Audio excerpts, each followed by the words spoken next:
అల్హమ్దులిల్లాహి రబ్బిల్ ఆలమీన్ వస్సలాతు వస్సలాము అలా సయ్యిదిల్ అంబియాయి వల్ ముర్సలీన్ అమ్మా బాదు ఫౌజు బిల్లాహి మినష్ షైతానిర్ రజీం బిస్మిల్లాహిర్ రహమానిర్ రహీం. హాజిరీన జమాత్ అస్సలాము అలైకుం వరహ్మతుల్లాహి వబరకాతుహు. అల్లాహ్ తఆలా ఖురాన్ మజీద్లో మనకు ప్రతి పేజీలో చెప్పాలంటే ప్రత్యేకించి విశ్వాసం గురించి, అల్లా మీద ఏ విధమైనటువంటి విశ్వాసం పెట్టాలో దాని గురించి చాలా క్షుణ్ణంగా చాలా ప్రత్యేకించి తెలియజేయడం జరిగింది. కానీ ముస్లింలమైనటువంటి మనం ఖురాన్ యొక్క ఆ సందేశం నుండి కాస్త దూరమయ్యి మనం ఎన్నెన్నో దారులు వెతుక్కుంటూ ఉంటాం. ఏ విశ్వాసం మనల్ని అల్లాహ్ తాలా వద్ద ముస్లింగా ధృవీకరిస్తుంది, ఏ విశ్వాసం మనల్ని మోమిన్గా అల్లాహ్ తాలా వద్ద ధృవీకరిస్తుంది, ఇటువంటి విషయాల్ని మనం పదే పదే చదువుతూ మననం చేసుకుంటూ వాటిపై ఆచరించేటువంటి ప్రయత్నం చేయాలి. లేదంటే కాలక్రమేణా మన యొక్క విశ్వాసం కూడా తగ్గిపోతూ ఉంటుంది, తత్ఫలితంగా మన ఆచరణలు కూడా తగ్గిపోతూ ఉంటాయి. కాబట్టి విశ్వాసాన్ని పదే పదే గుర్తుకు చేసుకుంటూ ఉండాలి. ఈరోజు మొదటి పార్ట్లో విశ్వాసానికి సంబంధించి అతిపెద్ద హదీస్ ఒకటి మరియు విశ్వాసం యొక్క నిర్వచనం తెలుసుకునేటువంటి ప్రయత్నం చేద్దాం ఇన్షా అల్లాహ్ తాలా. మొట్టమొదటి హదీస్ ప్రియప్రవక్త సల్లల్లాహు అలైహి వసల్లం గారి దగ్గరికి జిబ్రీల్ అమీన్ వచ్చినటువంటి హదీస్. ఈ హదీసు ముహద్దిసీన్ అందరి దగ్గర మరియు ధర్మవేత్తలందరి దగ్గర దీన్ అంటే ఇస్లాం మతం యొక్క పునాదుల్ని తెలియజేసేటువంటి హదీస్. ఇదే హదీసులో ప్రవక్త సల్లల్లాహు అలైహి వసల్లం గారు ఇస్లాం గురించి తెలియజేస్తారు. ఇదే హదీసులో విశ్వాసం ఈమాన్ గురించి తెలియజేస్తారు. ఇదే హదీసులో ప్రియప్రవక్త సల్లల్లాహు అలైహి వసల్లం గారు ప్రళయ దినానికి సంబంధించినటువంటి అనేక సూచనలు కూడా తెలియజేస్తారు. ఈ హదీస్ని ఏమంటారంటే హదీసే జిబ్రీల్ అంటారు. హదీసే జిబ్రీల్, ఎందుకంటే జిబ్రీల్ అలీస్లాం గారు ప్రవక్త సల్లల్లాహు అలైహి వసల్లం గారి దగ్గరికి వచ్చి ప్రత్యేకించి ఈ యొక్క విషయాల్ని ఆయన నుంచి చెప్పించారు. కాబట్టి ఈ హదీస్ చాలా ప్రత్యేకమైనది. ఇది మనందరి మనస్సుల్లో ఎప్పటికీ నిలిచి ఉండాల్సినటువంటి హదీస్. అందుకే దీన్ని ప్రతి ఒక్క ముహద్దీస్ కూడా విశ్వాసం యొక్క చాప్టర్లో మొదట తెచ్చే ప్రయత్నం చేస్తారు. ముఖ్యంగా మిష్కాతులో 2వ నంబర్ హదీస్, సహీ ముస్లింలో 93వ నంబర్ హదీస్, అలాగే బుఖారీ గ్రంథంలో కూడా ఉంది. జాగ్రత్తగా వినేటువంటి ప్రయత్నం చేయండి. హజరత్ ఉమర్ రదియల్లాహు తాలా అన్హు గారి కథనం. ప్రియ ప్రవక్త సల్లల్లాహు అలైహి వసల్లం గారి యొక్క హదీసుల్ని తక్కువగానే ఉల్లేఖించారు హజరత్ ఉమర్ రదియల్లాహు తాలా అన్హు గారు. వాటిలో అత్యంత ముఖ్యమైనటువంటి హదీసులు మాత్రమే ఉన్నాయి. వాటిలో ఒకానొక హదీస్ని హజరత్ ఉమర్ రదియల్లాహు తాలా అన్హు గారు ఉల్లేఖిస్తున్నారు. ఆయన నుండి ఆయన కొడుకు అబ్దుల్లా బిన్ ఉమర్ గారు ఈ యొక్క హదీస్ను మనకు తెలియజేశారు. ఆయన ఏమంటున్నారంటే, ఒకరోజు మేము ప్రియ ప్రవక్త సల్లల్లాహు అలైహి వసల్లం గారి యొక్క సన్నిధిలో కూర్చొని ఉన్నాం. అంతలో అకస్మాత్తుగా ఒక వ్యక్తి వచ్చాడు. ఆయన దుస్తులు చాలా పరిశుభ్రంగా ఉన్నాయి, తల వెంట్రుకలు నల్లగా ఉన్నాయి. ప్రయాణ చిహ్నాలు ఏవి ఆయన వద్ద కనిపించడం లేదు. అంటే ఎక్కడి నుంచో ప్రయాణం చేసి వచ్చాడన్నట్టు లేదు. అలాగని ఆ ఊరి వ్యక్తి మాదిరిగా కూడా కనిపించడం లేదు. కొత్త వ్యక్తే, కానీ ప్రయాణం చేసి వచ్చినటువంటి ఆనవాళ్ళు ఎక్కడా కూడా లేవు. అంతేకాదు మాలో ఎవరితోనూ ఆయనతో పరిచయమూ లేదు, అంటే కొత్తవాడు. ఆయన తిన్నగా ప్రియ ప్రవక్త సల్లల్లాహు అలైహి వసల్లం గారి దగ్గరికి వచ్చి ఆయన మోకాళ్ళను ప్రియ ప్రవక్త సల్లల్లాహు అలైహి వసల్లం యొక్క మోకాళ్ళకు ఆనించి తమ 2 చేతులను ప్రియ ప్రవక్త సల్లల్లాహు అలైహి వసల్లం గారి యొక్క తొడలపై ఉంచి, అంటే ఇట్లా మోకాళ్ళ దగ్గర ఈ విధంగా ఉంచి మాట్లాడడం ప్రారంభించారు. ఇక్కడ మనకు తెలియాల్సిన విషయం ఏమిటంటే, ప్రియ ప్రవక్త సల్లల్లాహు అలైహి వసల్లం గారి సన్నిధిలో సహాబాలు ఏ విధంగా ప్రతి విషయాన్ని క్షుణ్ణంగా అబ్జర్వ్ చేసేవాళ్ళో, పరిశీలించేవాళ్ళో మీరు తెలుసుకోవచ్చు. వచ్చినటువంటి వ్యక్తులు ఎవరు, వాళ్ళు ఎలా ఉన్నారు, వారి పరిస్థితి ఏమిటి, వారి హావభావాలు ఏమిటి, ప్రతి ఒక్కటి కూడా నోట్ డౌన్ చేసుకునేవాళ్ళు వాళ్ళ యొక్క మేధస్సుల్లో. దాని తర్వాత ఎవరైనా గురువుల దగ్గరికి, పెద్దవాళ్ళ దగ్గరికి వెళ్ళినప్పుడు కూర్చునే పద్ధతిని కూడా ఈ హదీస్లో తెలియజేయడం జరిగింది. ఎలా కూర్చోవాలి అంటే, మన యొక్క 2 మోకాళ్ళను ఈ విధంగా ఉంచి మనం తషహుద్లో ఏ విధంగా అయితే నమాజ్లో కూర్చుంటామో ఆ విధంగా, అంటే 2 కాళ్ళను వెనక్కి పెట్టి మోకాళ్ళను ముందు పెట్టి వారి ముందు ఈ విధంగా వినయంగా కూర్చోవాలి. చేతులను ఒకవేళ మనం వారి వద్ద కావాలంటే పెట్టచ్చు, లేదా మన వద్దనే ఈ విధంగా చేతులు కట్టుకొని కానీ లేదంటే తొడల మీద ఉంచి కానీ మనం కూర్చునేటువంటిది ఉత్తమమైన పద్ధతి ఒక గురువు దగ్గరికి ఒక శిష్యుడు వెళ్ళినప్పుడు. దాని తర్వాత ఆ వచ్చినటువంటి వ్యక్తి ఏమడిగాడంటే, ఓ ముహమ్మద్ సల్లల్లాహు అలైహి వసల్లం గారు, ఇస్లాం అంటే ఏమిటో తెలపండి అని అడిగారు. ఆ వచ్చినటువంటి వ్యక్తి ప్రవక్త గారిని ఏమడిగారు, ఇస్లాం అంటే ఏమిటో తెలపండి అని. మీరు జాగ్రత్తగా గుర్తుపెట్టుకోవాలి, ఇస్లాం అంటే ఇదే ఇప్పుడు చెప్పబోయేది. ఇస్లాం అంటే ఏమంటే ప్రవక్త సల్లల్లాహు అలైహి వసల్లం గారు చెప్తున్నారు, అల్లా తప్ప ఆరాధ్యులు ఎవ్వరూ లేరని, అల్లా తప్ప ఆరాధ్యులు ఎవ్వరూ లేరని, ముహమ్మద్ సల్లల్లాహు అలైహి వసల్లం గారు అల్లా యొక్క ప్రవక్త అని సాక్ష్యం ఇవ్వడం. ఇది మొట్టమొదటి స్టెప్. దీని తర్వాతే నీ ఇస్లాం ప్రారంభమవుతుంది. దాని తర్వాత ప్రవక్త సల్లల్లాహు అలైహి వసల్లం గారు చెప్తున్నారు, నమాజుని స్థాపించడం. దాని తర్వాత మూడవది జకాతును చెల్లించడం. 4 రమజాను ఉపవాసాలను పాటించడం. 5 స్తోమత కలిగి ఉంటే కాబా గృహం యొక్క హజ్జును నిర్వహించడం. ఈ 5 విషయాలు ఇస్లాంగా ప్రవక్త సల్లల్లాహు అలైహి వసల్లం గారు ఖరారు చేశారు. అంటే ఒక వ్యక్తి ఇస్లాంలో ఉన్నాడా లేదా అని చెప్పాలంటే ఈ 5 విషయాలు వాడు విశ్వసించి ఈ 5 విషయాలని వాడు నమ్మాలి. దీంట్లో దేన్ని తిరస్కరించకూడదు, పైపెచ్చు దీనిపై అమలు చేసేటువంటి ప్రయత్నం చేయాలి. అందులో మొట్టమొదటిది ఏమి? కలిమా, అంటే లా ఇలాహ ఇల్లల్లా ముహమ్మదు రసూలుల్లా సల్లల్లాహు అలైహి వసల్లం అని సాక్ష్యం ఇవ్వడం. మనం కేవలం మనసులో పెట్టుకున్నంత మాత్రాన మనం అల్లా వద్ద ముస్లిం అవుతామే తప్ప మనం బయటికి సాక్ష్యం ఇవ్వాలి. కానీ దురవస్థ ఎంతవరకు వచ్చిందంటే ఆ కలిమాను గురించి కూడా లాస్ట్కు చెప్పాల్సినటువంటి పరిస్థితి ముస్లింల దగ్గరకు వచ్చింది. ఆఖరికి ఆ కలిమా అర్థం కూడా చెప్పాల్సి వస్తుంది. ఇంకా కొంతమంది వ్యతిరేక భావనలు కలిగినటువంటి వ్యక్తులు ఏ విధంగా తయారయ్యారంటే ఈ కలిమాలే లేవు ఇస్లాంలో అని, ఈ కలిమాలు ఏం లేవు అన్నీ వీళ్ళు సృష్టించిందే అని చెప్పేసి. అస్తగ్ఫిరుల్లా. ఎలా అవుతుంది? ఈ హదీస్లో స్వయంగా ప్రవక్త సల్లల్లాహు అలైహి వసల్లం గారు చెప్తున్నారు, ఇస్లాం అంటే అల్లా తప్ప వేరొక ఆరాధ్యుడు లేడని, అష్హదు అల్లా ఇలాహ ఇల్లల్లా వాష్హదు అన్న ముహమ్మద్ రసూలుల్లా సల్లల్లాహు అలైహి వసల్లం అని సాక్ష్యం ఇవ్వడం. అదే దువం కలిమా అంటే అష్హదు అల్లా ఇలాహ ఇల్లల్లాహు వహదహు లా షరీకల వాష్హదు అన్న ముహమ్మదన్ అబ్దుహు వ రసూలు. అదే దాన్నే మన వాళ్ళు కలిమాగా నేర్పించడం జరిగింది. భయ్ కలిమా అనేది కలిమా పేర్లతో మీకు ఇస్లాంలో ఎక్కడ చాప్టర్ కనిపించకపోవచ్చు, కానీ కలిమా ఏదైతే చదువుతున్నారో అది ఇస్లాంకి మెట్టు. అది లేకోకుండా ఇస్లామే లేదు నీది. దాన్నే కలిమాయ తయ్యిబాగా నేర్పించడం జరిగింది, అంతే తప్ప ఇవి లేవని కాదు. అదేవిధంగా చదివే వాళ్ళు కూడా గుడ్డిగా చదువుతారు అంతే. మద్రసాల్లో నేర్పించడం కూడా మనం అదేవిధంగా నేర్పిస్తూ ఉంటాం.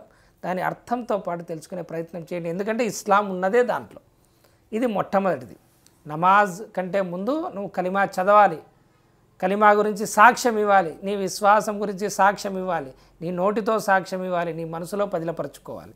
దాని తర్వాత నువ్వు ఇస్లాంలోకి ఎప్పుడైతే ప్రవేశిస్తావో నీ మీద 5 పూటల నమాజ్ని అల్లాహ్ ఫర్జ్ చేశారు. ఇది ఇస్లాం యొక్క భాగం. తర్వాత జకాతును చెల్లించడం ఇస్లాం యొక్క భాగం. రంజాన్ ఉపవాసాలను పాటించడం ఇస్లాం యొక్క భాగం. నీకు స్తోమత ఉంటే హజ్జు చేయడం ఇస్లాం యొక్క భాగం. ఇవన్నీ ఇస్లాంలో ఉన్నాయి. వీటిలో నువ్వు ఏది తిరస్కరించినా కూడా నీ దగ్గర ఇస్లాం లేదు. వీటిలో నువ్వు ఏది ఆచరించకపోయినా నీ దగ్గర ఇస్లాం పరిపూర్ణంగా లేదు. ఈ విషయాన్ని గుర్తుపెట్టుకోవాలి. ఒకవేళ ఎవరైనా వ్యక్తి, ఇక్కడ చాలామంది అంటూ ఉంటారు, వాళ్ళు ఏం ముస్లింలులే అని చెప్పేసి. ఎవరినైనా ఈ మాట అనాలంటే ఈ 5 వాడి దగ్గర ఉన్నాయా లేదా ఫస్ట్ చెక్ చేయి. కొంతమంది ఏం లేకపోయినా కూడా సర్టిఫికెట్లు ఇస్తూ ఉంటారు. వాడి దగ్గర ఈ 5 ఉన్నాయా లేదా ఫస్ట్ చెక్ చేసి దాని తర్వాత సర్టిఫికెట్ ఇచ్చే ధైర్యం చేయి. కలిమా ఉందా, నమాజులు 5 పూటలు చేస్తాడా, రంజాన్ ఉపవాసాలు పాటిస్తాడా, జకాత్ ఇస్తాడా, హజ్జు చేస్తూ ఉన్నాడా, స్తోమత ఉంటే ఇవన్నీ పాటించిన తర్వాత శుభవార్తలు ఇచ్చే ప్రయత్నం చేయి. అప్పటికీ నీకు అధికారం లేదు, అయినప్పటికీ చెప్తాను నీకు. దాని తర్వాత ఎవరినైనా ఇస్లాంలో లేడు, ఇతను ఫలానా వాడైపోయాడు, ఫలానా గుమ్రా అయిపోయాడంటే ఏం అతను కలిమాని తిరస్కరించినాడా, నమాజ్ని తిరస్కరించినాడా, జకాతును ఇవ్వడం లేదా జకాతును తిరస్కరించినాడా, లేదా రంజాన్ ఉపవాసాలు పాటించనంటున్నాడా, లేదా హజ్జును ఏం లేదు పాటించనంటున్నాడా, అప్పుడు చెప్పు ఇస్లాంలో నుంచి లేడు అని చెప్పేది. అంతే తప్ప మిగిలిన చిన్న చిన్న విషయాలకు భేదాభిప్రాయాలకు ఇక్కడ బాగా కామెడీ అయిపోయింది జనాలకు. ఇస్లాంలో ఉన్నాడని చెప్పడం, ఇస్లాంలోంచి తీసేయడం వీళ్ళు ఇష్టం అయిపోయింది. ఇటువంటి విషయాలకు ముస్లింలు దూరంగా ఉండాలి. తర్వాత ఇస్లాం గురించి ఎవరైనా స్టడీ చేయదలిస్తే, ఇస్లాం గురించి జ్ఞానం ఆర్జించదలిస్తే ప్రవక్త గారు కంప్లీట్ చేసేసారు. ఈ 5 విషయాల మీద ముందు ఫోకస్ చేయండి అని. కలిమా మీద ఫోకస్ చేయండి, నమాజ్ మీద, జకాత్ మీద, ఉపవాసం మీద, హజ్ మీద. ముందు ఈ జ్ఞానం మనకు వచ్చిందా చూసుకోండి. ఫస్ట్ నమాజ్ గురించి పరిపూర్ణంగా తెలిసిపోయిందా? ఫరజులు ఎన్ని ఉన్నాయో తెలిసిపోయినాయా? వాజిబాతులు తెలిసిపోయాయా? సున్నతులు తెలిసిపోయాయా? నమాజ్ రకాలు తెలిసిపోయాయా? ఎన్ని పద్ధతుల్లో నమాజ్ చేయొచ్చో తెలిసిపోయిందా? నమాజ్ దేనివల్ల వీగిపోతుందో తెలిసిపోయిందా? గ్రంథాలు రాసినారు హదీసులు, ముహద్దీసీన్, ఫుకహాలు గ్రంథాలు రాసినారు మసాయిల గురించి. అన్నీ చదివేసినావా? మరి మిగతా వాటికి అప్పుడే పోతున్నావు, మిగతా వాటికి కొట్లాటల్లోకి పోతున్నావు. అప్పుడే పక్కవాడిని ముస్లింగా, వీడు ముస్లిం కాదు, ఇతని అఖీదాలు సరిలేవని చెప్తున్నావు. అప్పుడే ఇంకా ఇస్లాంలో ప్రారంభపు మెట్టైనటువంటి నమాజే పరిపూర్ణం కాలేదు నీ దగ్గర. రంజాన్ ఉపవాసాల గురించి నేర్చుకున్నావా? మసాయిలు నేర్చుకున్నావా? జకాతు చెల్లిస్తున్నావా? ఎంత చెల్లించాలో తెలుసా? వేటి మీద ఉందో తెలుసా? ఇవెంత జ్ఞానం నీకు వచ్చేసిందా? దీని తర్వాత మిగతా విషయాలు మాట్లాడు. హజ్ తెలుసా? ఉమ్రా తెలుసా? హజ్ చేసేటువంటి అర్కాన్ తెలుసా? పద్ధతి తెలుసా? మరి అప్పుడు ఇవేమీ లేకోకుండానే నీ ఇస్లామే ఇంకా పరిపూర్ణం కాలే, నీ ఇస్లాం గురించే నీకు జ్ఞానం పరిపూర్ణంగా లేదు. నువ్వు వెళ్ళి పక్కనోడు ఇస్లాం మీద మళ్ళీ కామెంట్ చేస్తావు. కాబట్టి ఇటువంటి విషయాల నుంచి ముస్లింలు జాగ్రత్త పడాలి. ప్రవక్త సల్లల్లాహు అలైహి వసల్లం గారు ముందు ఇస్లాం అంటే 5 విషయాలు చెప్పారు. ఈ 5 విషయాల గురించి నేర్చుకునేటువంటి ప్రయత్నం చేయండి. దాని తర్వాత ఈ విషయాలు చెప్పిన తర్వాత ముహమ్మద్ సల్లల్లాహు అలైహి వసల్లం గారు ఆ వచ్చినటువంటి వ్యక్తి మీరు సత్యం పలికారు అన్నాడు. దాంతో అక్కడ ఉన్నటువంటి వారు ఏమిటి క్వశ్చన్ ఆయనే అడుగుతున్నాడు, ప్రశ్న ఆయనే అడుగుతున్నాడు. మరి సమాధానం చెప్పిన తర్వాత ప్రవక్త గారినే మీరు సత్యం పలికారు అంటున్నాడు. చాలా విచిత్రంగా ఉంది ఇక్కడ జరిగేటువంటి సంఘటన అని చెప్పేసి వాళ్ళు అనుకుంటూ ఉన్నారు. దీని తర్వాత ఆ వ్యక్తి మళ్ళీ ఈమాన్ గురించి తెలపండి అంటాడు, విశ్వాసం గురించి నాకు తెలపండి అంటాడు. దాంతో ప్రియ ప్రవక్త సల్లల్లాహు అలైహి వసల్లం గారు తెలియజేస్తారు, విశ్వాసం అంటే అల్లాహ్ను, ఆయన యొక్క ఫరిష్తాలను, ఆయన యొక్క గ్రంథాలను, ఆయన యొక్క ప్రవక్తలను, తీర్పు దినాన్ని, ఇంకా విధి వ్రాతను, అందులో ఉన్నటువంటి మంచి, అందులో ఉన్నటువంటి మనకు జరిగే చెడు అంతా కూడా లిఖించబడింది అని విశ్వసించాలి అన్నారు. విశ్వాసానికి 6 భాగాలు చెప్పినారు ప్రవక్త సల్లల్లాహు అలైహి వసల్లం గారు. ఇవి కంపల్సరిగా విశ్వసించాలి. అవేమి? అల్లాహ్ను విశ్వసించాలి. అల్లాహ్ను విశ్వసించకపోతే అసలు విశ్వాసమే లేదు. దాని తర్వాత అల్లాహ్ యొక్క ఫరిష్తాలను విశ్వసించాలి. సెకండ్ పాయింట్, ఫరిష్తాలు ఎవరెవరు ఉన్నారు, వారి గురించి ఏమి, వాళ్ళ విధులేమి తెలుసుకున్నారా ఇవన్నీ. దాని తర్వాత అల్లాహ్ యొక్క గ్రంథాలను విశ్వసించాలి. ఖురాన్ గ్రంథం కాకుండా ఇంకా ఏం గ్రంథాలు ఉన్నాయి వాటిని అన్నిటినీ విశ్వసించాలి. అల్లాహ్ యొక్క ప్రవక్తలను విశ్వసించాలి. కేవలం ముహమ్మద్ సల్లల్లాహు అలైహి వసల్లం గారినే కాదు, ఎంతమంది ప్రవక్తలు అల్లాహ్ పంపించినటువంటి వాళ్ళు ఉన్నారో వాళ్ళందరి మీద ఒకే విధమైనటువంటి విశ్వాసం కలిగి ఉండాలి. దాని తర్వాత తీర్పు దినం మీద, ఖియామత్ మీద, అల్లాహ్ తాలా ఒకరోజు మనల్ని తిరిగి లేపి మన నుంచి లెక్క తీసుకుంటాడు అనేటువంటి దినం మీద, ఏదో ఒకరోజు మనం అల్లాహ్ ముందు పరచబడతాం అనేటువంటి దినం మీద కంపల్సరిగా విశ్వాసం ఉంచాలి. లేదంటే మన విశ్వాసమే లేదు అసలు. దాని తర్వాత విధి వ్రాతను విశ్వసించాలి. విధి వ్రాతను విశ్వసించకపోతే నువ్వు అల్లాహ్ను కూడా విశ్వసించినట్టే. తక్దీర్ని ఇన్కార్ చేస్తే అటువంటి వాళ్లకు అబ్దుల్లా బిన్ ఉమర్ గారు సలాం కూడా చేసేవాళ్ళు కాదు. ఇస్లాం యొక్క మొదటి సదీలోనే, మొదటి 100 సంవత్సరాల్లోనే 2 ఫిర్కాలు వచ్చినాయి. ఆ 2 ఫిర్కాలు కూడా విధి వ్రాతకు సంబంధించినటువంటి విషయంలో గుమ్రా అయిపోవడం వల్ల వచ్చాయి. అటువంటి వాళ్ళని అనాల మనం గుమ్రాని, ఏదో నీవు కలిగినటువంటి అభిప్రాయానికి ఏదో విరుద్ధంగా మాట్లాడతారని కాదు. ఇస్లాం అభిప్రాయాలకు, ఇస్లాం సిద్ధాంతాలకు వ్యతిరేకంగా పోతే అప్పుడు చెప్పు.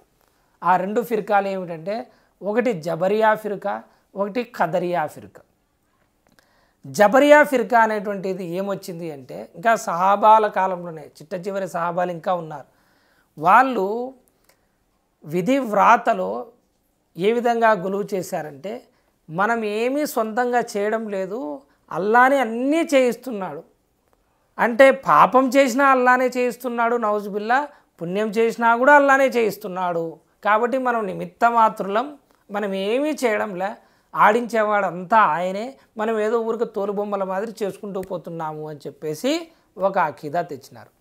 ఎందుకు ఈ అఖీదా తెచ్చినారు వాళ్ళు జబరియా ఫిర్కా వాళ్ళంటే, ముందు ఒక ఫిర్కా పుట్టింది. దాని పేరే ఖదరియా ఫిర్కా. ఈ ఖదరియా ఫిర్కా వాళ్ళు సలాం చేసినా చేయొద్దండి అని చెప్పేసి అబ్దుల్లా బిన్ ఉమర్ గారు చెప్పారు. ఇటువంటి వాళ్ళకు చెప్పింది సలాం చేయొద్దని, ఏదో నీ జమాత్ కాకపోతే సలాం చేయొద్దని కాదు చెప్పింది. ఇటువంటి వాళ్లకు అంటే ఈమాన్ యొక్క బేసిక్స్ను తిరస్కరించే వాళ్లకు, ఇస్లాం యొక్క బేసిక్స్ను తిరస్కరించే వాళ్లకు ఆ ఖదరియా ఫిర్కా వాళ్ళు ఏం చెప్పేవాళ్ళంటే, విధివ్రాత అనేదే లేదు, విధివ్రాత అనేదే లేదు, ఏం చేసినా కూడా మనమే చేస్తాం, అల్లాహతల ఏం రాసి పెట్టలే, నువ్వు మంచి చేస్తే నువ్వు చేసుకున్న దాన్ని బట్టి నీకు లభిస్తుంది, నువ్వు చెడు చేస్తే నీ చేతుల్లోనే ఉంది అంతా అనేవాళ్ళు. ఇది ఖదరియా ఫిర్కా. వీళ్ళకు వ్యతిరేకంగా వచ్చింది జబరియా ఫిర్కా. ఒకరేం చేసినారు, అసలు విధివ్రాతనే విశ్వసించలే, ఇంకోరేం చేసినారు, మొత్తం అంతా విధివ్రాతలోనే మనం ఏం చేయడం లేదు అన్నారు. ఈ రెండు కూడా తప్పే. ఇస్లాం ఏం చెప్పింది, నీకు విధివ్రాతలో జరిగే మంచి చెడు ఏదైతే ఉందో నువ్వు అంతా ప్రయత్నం చేసినావు కానీ నీకు అది లభించలే అంటే అర్థం చేసుకో, నీ విధివ్రాతలో అల్లాహతలా ఆ విషయాన్ని రాసిపెట్టలేదు అని. అంతే తప్ప నువ్వు ఏం చేసినా కూడా అంతా అల్లాహతలనే చేయిస్తున్నాడు, అల్లాహతల నీ మీద జబర్గా అంటే బలవంతంగా చేయిస్తున్నాడు అనేది మాత్రం ఇది అబద్ధం, ఇది గుమ్రా అకీదా. అందుకే విశ్వాసం గురించి తరచూ మనం చదువుతూ ఉండాలి. లేదంటే శైతాన్ ఎక్కడో చోట మన యొక్క మనసు లోపలికి లోతుల్లోకి వెళ్ళి మన విశ్వాస మూలాలని పెకిలించేటువంటి ప్రయత్నం చేస్తాడు. ఈ 6 విషయాలు చెప్పినారు కదా ఈమాన్ గురించి, ఇది ఖురాన్లో ఆల్రెడీ ఉంది.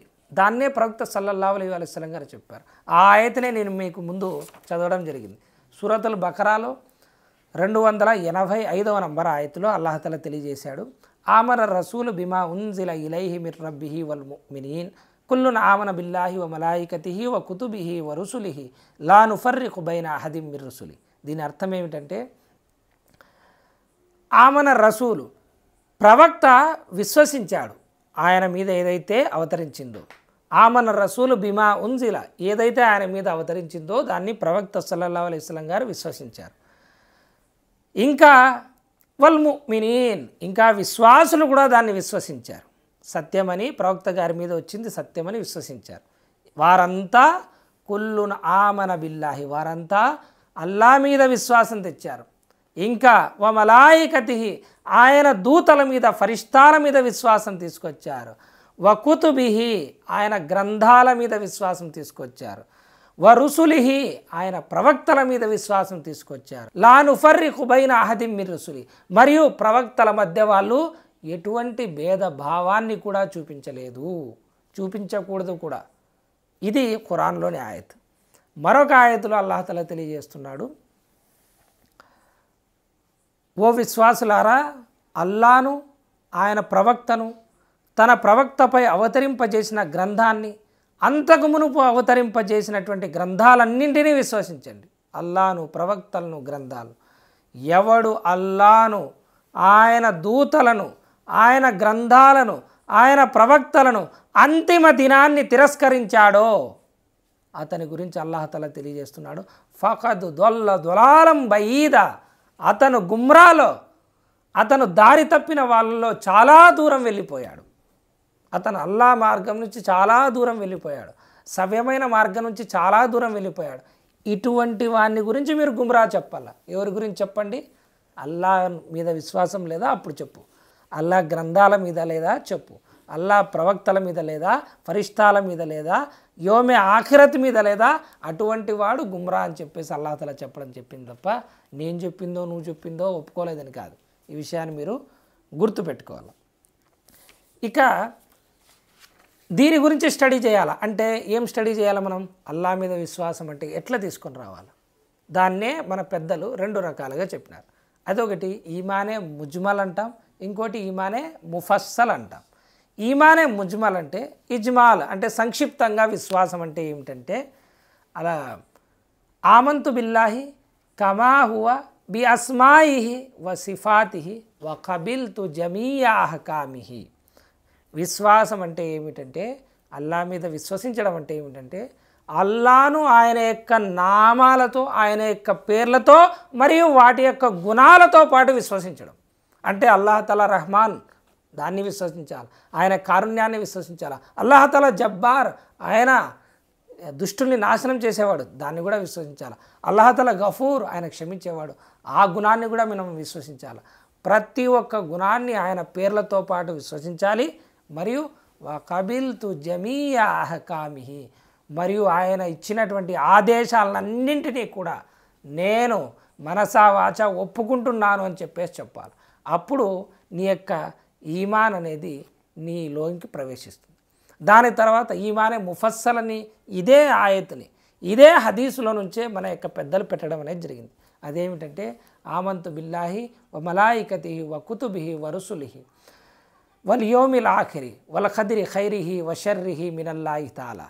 దీన్నే ఇదే చెప్పడం జరిగింది. అంటే అల్లాహ్ మీద విశ్వాసం, ఆయన ఫరిష్తాల మీద, ఆయన యొక్క గ్రంథాల మీద, ఆయన యొక్క ప్రవక్తల మీద, ఆఖిరత్ మీద మరియు విధి వ్రాత మీద ఉన్నటువంటి విశ్వాసం గురించి నేర్పించడం జరిగింది. అంతే తప్ప ఏది ఊరికేం పెట్టలేదు. ఈ విషయాన్ని గమనించాలి. కాబట్టి స్టడీ అంతా మొత్తం ఒక ముస్లిం వ్యక్తికి దేని చుట్టూ తిరగాలంటే ఈ 5 ఇస్లాం అర్కాన్ల మీద, ఈ 6 ఈమానియాతుల మీద, మొత్తం విన్నాయి, మొత్తం 11. ఈ 11 ఎవరైతే పట్టుకుంటాడో, ఈ 11 మీద ఎవరైతే ఇస్తిఖామత్ స్థిరత్వాన్ని కనబరుస్తాడో, ఈ 11 మీద ఎవరైతే స్టడీ చేస్తాడో అల్లాహ్ తఆలా అతనికి తప్పకుండా సన్మార్గం మీద నడిచేటువంటి భాగ్యాన్ని ప్రసాదిస్తాడు. ఖురాన్లో అల్లాహ్ మీద ఎటువంటి విశ్వాసం కలిగి ఉండాలో ఏ పుస్తకం చదవాల్సిన అవసరం లేదు. నువ్వు ఖురాన్ చదువు. ప్రతి పేజీలో అల్లాహ్ మీద ఏ విధంగా విశ్వాసం ఉంచాలో అల్లాహ్ తఆలా తెలియజేస్తాడు. దాని తర్వాత ఫరిష్తాల గురించి తెలుసుకో, వాళ్ళ డ్యూటీలు తెలుసుకో, వాళ్ళ గురించి తెలుసుకోను. ఎవరెవరు ముఖ్యమైన ఫరిష్తాలు ఉన్నారు? జిబ్రీల్ అలీస్సలాం గురించి, మీకాయిల్ అలీస్సలాం గురించి, ఇస్రాఫీల్ అలీస్సలాం గురించి, మలకుల్ మౌత్ గురించి. ఆయన్నే ఇజ్రాయిల్ అంటారు, ఇస్రాయిల్ అని. అది హదీసుల్లో ఎక్కడ పదం రాలేదు, బనీ ఇస్రాయిల్ వాళ్ళ యొక్క రివాయతుల నుంచి వచ్చింది. ఆయన గురించి తెలుసుకో. మృత్యువును తెచ్చే దైవదూత అయినటువంటి మలకుల్ మౌత్ గురించి తెలుసుకో. ఏ విధంగా తీస్తారో తెలుసుకో. కారుణ్య ఫరిష్టాలు ఉన్నారు, ఆగ్రహాన్ని తీసుకొచ్చే ఫరిష్టాలు ఉన్నారు, ప్రవక్త వద్దకు దురూదును తీసుకెళ్లే ఫరిష్టాలు ఉన్నారు, ఎంతమంది ఫరిష్టాలు ఉన్నారు, అర్షును మోసే ఫరిష్టాలు ఉన్నారు, నరకంలో శిక్ష విధించే ఫరిష్టాలు ఉన్నారు, స్వర్గానికి కాపలాగా ఫరిష్టాలు ఉన్నారు, నరకానికి కాపలాగా ఫరిష్టాలు ఉన్నారు. ఇవన్నీ ఎప్పుడు తెలుసుకుంటారు? శంఖం పూరించేటువంటి ఫరిష్తా ఉన్నాడు ఇస్రాఫీల్. ఇవన్నీ స్టడీ చేసినారా మీరు? చేయలేదు. ఇవి బేసిక్స్, ఇవి ముందు తెలుసుకోవాలి. దాని తర్వాత అల్లాహ్ యొక్క గ్రంథాలు, ఎన్ని గ్రంథాలు ఉన్నాయో అల్లాహ్ తఆలావి, కానీ అందులో ముఖ్యమైనటువంటి గ్రంథాలు కొన్ని ఉన్నాయి. అవి మనకు మూసా అలీస్సలాం గారికి ఇచ్చినటువంటి తౌరాత్ గ్రంథం, దావూద్ అలీస్సలాం గారికి ఇచ్చినటువంటి జబూర్ గ్రంథం, మరియు ఈసా అలీస్సలాం గారికి ఇచ్చినటువంటి ఇంజీల్ గ్రంథం, మరియు ముహమ్మద్ సల్లల్లాహు అలైహి వసల్లం గారికి ఇచ్చినటువంటి ఖురాన్ గ్రంథం. మరి వీటికి కనీసం పేర్లైనా మనం విన్నామా? ఈ రోజు కూడా ఈ గ్రంథాలన్నీ లభ్యమవుతున్నాయి. కాకపోతే వాటిల్లో కొన్ని మార్పులు చేర్పులు ఉండడం జరిగింది. అయినప్పటికీ ఆ గ్రంథాలు అల్లాహ్ తఆలా అవతరించినవే అని చెప్పేసి మనం విశ్వాసం తీసుకొని రావాలి. తర్వాత ఖురాన్ ఈ గ్రంథాలన్నీ ధృవీకరిస్తుంది. ఈ విషయాన్ని అల్లాహ్ తఆలా పదే పదే ఖురాన్లో తెలియజేశారు. కాబట్టి వాటి మీద మనం విశ్వాసం తేవాలి. తర్వాత ఆఖిరత్ మీద ఈ విధంగా విశ్వాసం తేవాలి. ఖురాన్ చదివితే తెలుస్తుంది. ఆఖిరత్ గురించి ఖురాన్లో ఉన్నటువంటి, మీరు అమ్మ పార చెప్తారు కదా, ఆఖరి పార 30వ పార, అది చదవండి. ఆఖిరత్ గురించి అల్లాహ్ తఆలా ఎంత డీటెయిల్గా వివరించాడో అంత డీటెయిల్గా వివరించాడు. కాబట్టి తెలుసుకునే ప్రయత్నం చేయండి. తక్దీర్ గురించి కూడా ఖురాన్లో ఉంది. సూరా కహఫ్ చదవండి, తక్దీర్ గురించి అంతా తెలుస్తుంది. ఇవి ముందు మీరు తెలుసుకోవాలి. ఇవి తెలుసుకునే లోపలే మన యొక్క జీవితం సగం అయిపోతుంది, మీరు కనుక నిజంగా వాటి మీద ప్రయత్నం చేసి వాటి మీద స్టడీ చేస్తే. దీని తర్వాత మనం మళ్ళీ హదీసులోకి పోదాం. తర్వాత ఆ వచ్చినటువంటి వ్యక్తి మళ్ళీ ఏమన్నాడంటే, ఈ 6 ఈమానియాతులు చెప్పిన తర్వాత మీరు సత్యం పలికారు అన్నాడు. దాని తర్వాత మళ్ళీ అడుగుతున్నాడు, ఓ ప్రవక్త సల్లల్లాహు అలైహి వసల్లం, ఇహ్సాన్ అంటే ఏమిటి అని. ఎహ్సాన్ అంటాం మనం, ఇహ్సాన్ అంటే ఏమిటి అని. దానికి ప్రియ ప్రవక్త సల్లల్లాహు అలైహి వసల్లం గారు చెప్తున్నారు, నీవు అల్లాను చూస్తున్నట్టు ఆరాధించాలి. బుఖారీలో ఏముందంటే, నీవు అల్లాను ఎదురుగా చూస్తున్నావు అన్నట్టు నమాజ్ చేయాలి. నీవు అల్లాను ఎదురుగా చూస్తున్నావు అన్నట్టు నమాజ్ చేయాలి. అది సాధ్యం కాకపోతే, నీకు అలా నువ్వు చేసుకోలేకపోతే, కనీసం నువ్వు అల్లా నిన్ను చూస్తున్నాడు అనే భావనన్నా కలిగి ఉండాలి. నేను అల్లాను చూస్తున్నట్టు నమాజ్ చేయలేను, నేను అది నాకు సాధ్యం కాదనుకో, కనీసం నేను చూడలేకపోయినా అల్లాహ్ తఆలాని మనం చూడలేం కదా, కానీ అల్లాహ్ మనల్ని చూస్తాడనే భావన నీ మనసులో ఉండి నువ్వు గనక ఆరాధన చేస్తున్నట్లయితే, నీవు గనక నమాజ్ చేస్తున్నట్టయితే, ఆ విశ్వాసపు స్థాయిని ఏమంటారంటే ఇహ్సాన్ అంటారు. ఇది అందరికీ లభించేది కాదు. మొక్కుబడిగా నమాజ్ చేసేవాళ్ళు కొంతమంది, అసలు నమాజ్గా రానటువంటి వాళ్ళు కొంతమంది, చేసిన పరుల కోసం చేసేవాళ్ళు కొంతమంది, టైమింగ్ల ప్రకారం చేసేటువంటి వాళ్ళు కొంతమంది. కానీ అల్లా నన్ను చూస్తున్నాడు అనేటువంటి భావన కలిగి నమాజ్ చేసేవాళ్ళు ఎంతమంది, అది నాకు తెలియదు, అది అల్లాకే తెలుసు. ఆ స్థాయికి వచ్చినటువంటి విశ్వాసులు ఏం స్థాయికి వచ్చినారంటే ఇహ్సాన్ స్థాయికి వచ్చినారు.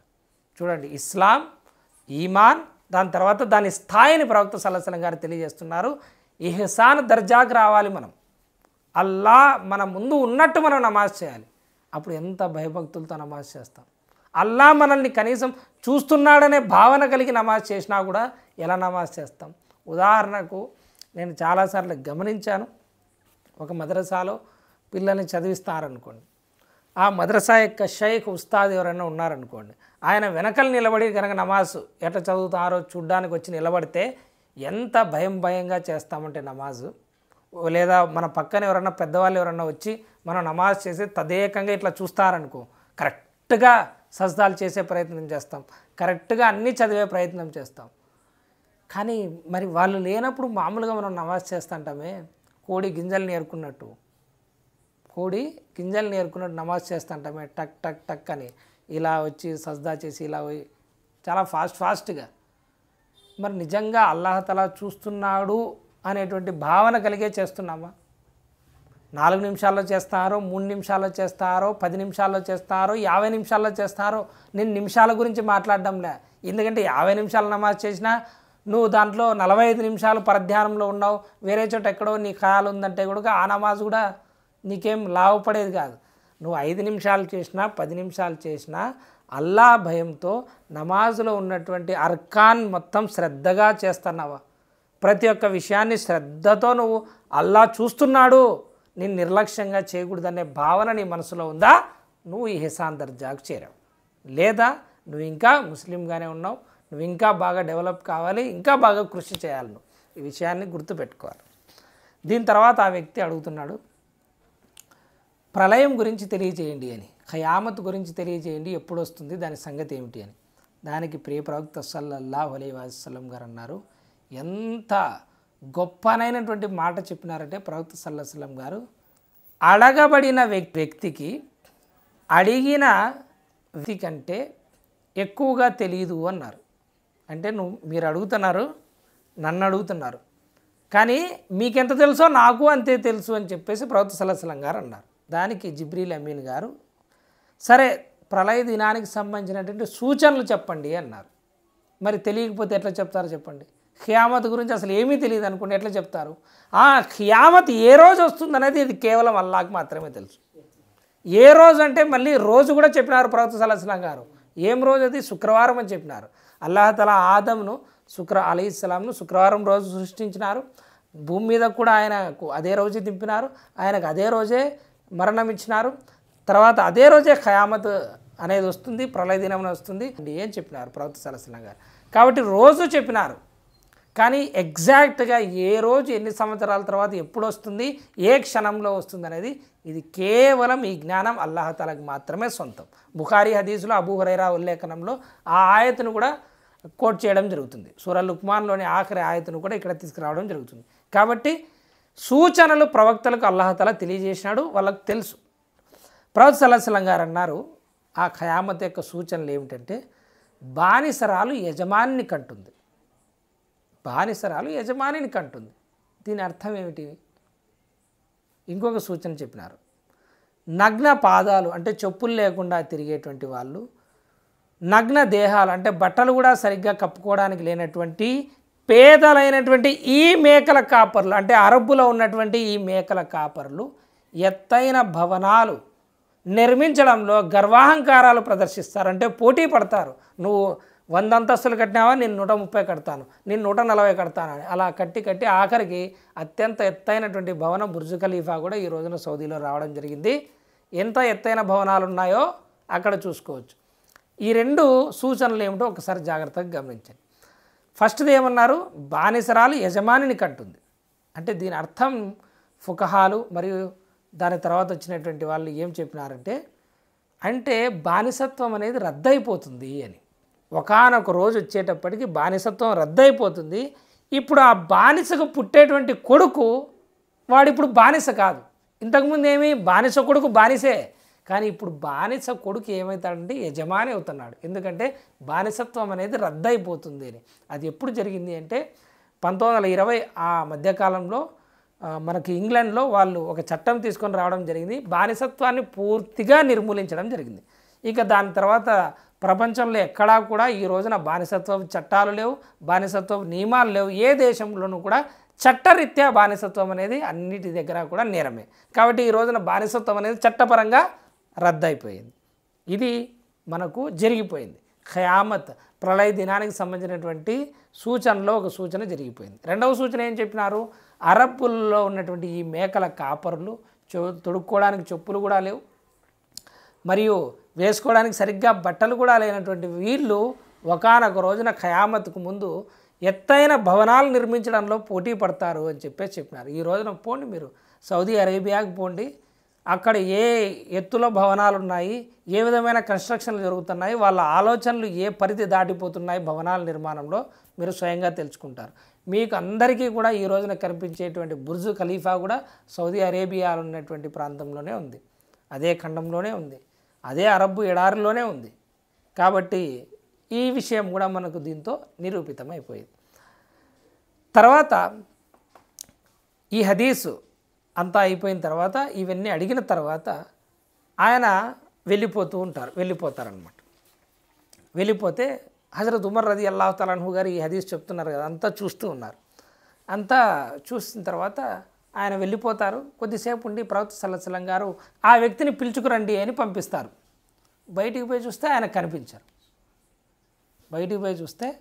కనిపించరు. అప్పుడు వీళ్ళందరూ ఆశ్చర్యపడుతూ ఉంటే ప్రవక్త సల్లల్లాహు అలైహి వసల్లం గారు చెప్తారు, ఆయన జిబ్రీల్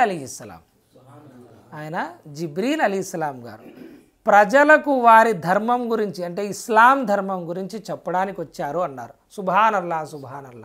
అల్లా జిబ్రీల్ అలీహిస్సలాం గారిని పంపించి ఇంత పెద్ద సంఘటన ద్వారా ఈ విధంగా సహాబాలకు ఇస్లాం గురించి, ఈమాన్ గురించి మనందరికీ తెలియజేయడానికి గుర్తుండిపోయేలా ఒక మర్చిపోలేనటువంటి సంఘటనను ప్రవక్త సల్లల్లాహు అలైహి వసల్లం గారి దగ్గర ఈ విధంగా జరగడం జరిగింది. అందుకే ఈ హదీస్ని ఏమంటారంటే హదీసే జిబ్రీల్ అంటారు. దీని యొక్క పుస్తకాలు రాయొచ్చు మనం దీని యొక్క ఎక్స్ప్లెనేషన్లో, ఎందుకంటే అన్నీ వచ్చేసినాయి. కాబట్టి ఇస్లాం అంటే ఇది, ఈమాన్ అంటే ఇది, విశ్వాసం అంటే ఇది, ఖయామత్ గురించి సూచనలు ఇవి, విశ్వాసి యొక్క దర్జా, ఎహసాన్ దర్జా అనేటువంటిది ఏదో అది ఈ హదీస్లో రావడం జరిగింది. కాబట్టి వీటి గురించి మీ యొక్క దినచర్య ఉండాలి. వీటిని తెలుసుకోవడం గురించి ముందు రావాలా. మీరు ఇస్లాంలోకి రాగానే మనకు వేరే వేరే పంచాయతీలన్నీ స్టార్ట్ చేస్తారు జనాలు చాలామంది. ముందు ఇవి తెలుసుకునేటువంటి ప్రయత్నం చేయండి, విశ్వాసం తెలుసుకునేటువంటి ప్రయత్నం చేయండి. ఇందులో స్పష్టంగా తెలియజేయడం జరిగింది, జిబ్రీల్ గారు మీకు మీ ధర్మాన్ని బోధించడానికి వచ్చినారు, దాని గురించి తెలియజేయడానికి వచ్చినారు. మరి మనం తెలుసుకున్నామా? ఒక్కసారి ఆలోచించుకోండి. వీటన్నిటి గురించి మనం తెలుసుకున్నామా? ఆలోచించుకోండి. ఒకవేళ తెలుసుకోకపోతే తెలుసుకునేటువంటి ప్రయత్నం చేయండి ఇన్షాల్లా.